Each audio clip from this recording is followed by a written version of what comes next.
Dernier épisode à présent de la semaine pour un lieu à des histoires. Ce soir, nous vous emmenons en pleine nature, toujours à Sélestat, à la découverte de l'île Vald où se cache une faune et une flore incroyables.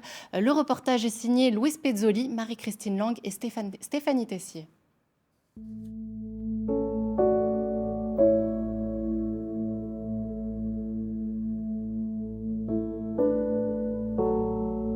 Bonjour à tous, pour ce 4e épisode, on sort un petit peu de la ville, on vous emmène en pleine nature, toujours à Sélestat, à la découverte de l'île Vald, l'une des plus grandes réserves naturelles de France. Et pour la découvrir, il faut des bottes, c'est obligatoire, vous allez comprendre pourquoi. Bonjour Claude. Bonjour. Alors vous êtes garde champêtre de la ville de Sélestat et vous m'avez demandé de prendre des bottes, pourquoi? Où est-ce qu'on est ici? Ici, on se situe dans la partie la plus étroite de la plaine d'Alsace. Donc en termes de chiffres, grossièrement, la plaine d'Alsace fait en moyenne 35-40 km de large entre les Vosges et la Forêt-Noire.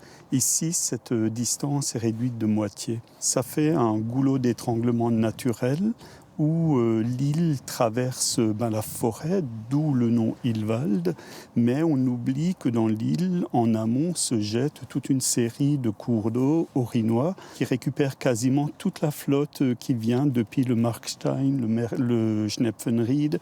Tout ça, ça arrive vitesse grand V sur ces premières zones inondables. D'où l'importance des bottes. D'où l'importance des bottes et la particularité de la réserve donc, de l'île Vald. C'est vraiment cette forêt alluviale qui est une des plus grandes d'Europe, qui est clairsemée de prairies de fauche et qui font que vraiment cette particularité du Ried.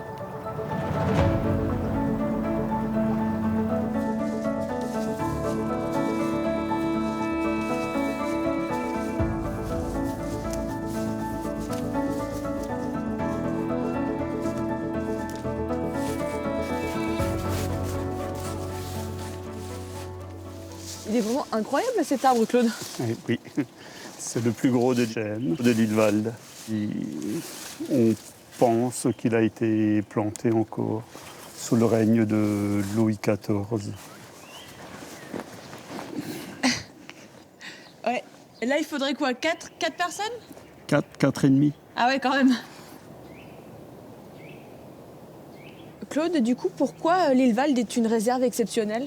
En fait, il y a plusieurs facteurs qui rentrent là-dedans. D'une part, c'est un milieu qui a été façonné par l'eau, avec une particularité aussi, c'est la présence du daim à l'état sauvage. Et donc c'est l'une des populations les plus importantes en France. Et bon, après, il y a plein d'autres animaux encore qui sont là-dedans, hein. On ne parle pas du chevreuil. Dans les années 2000, on a fait des réintroductions de castors aussi.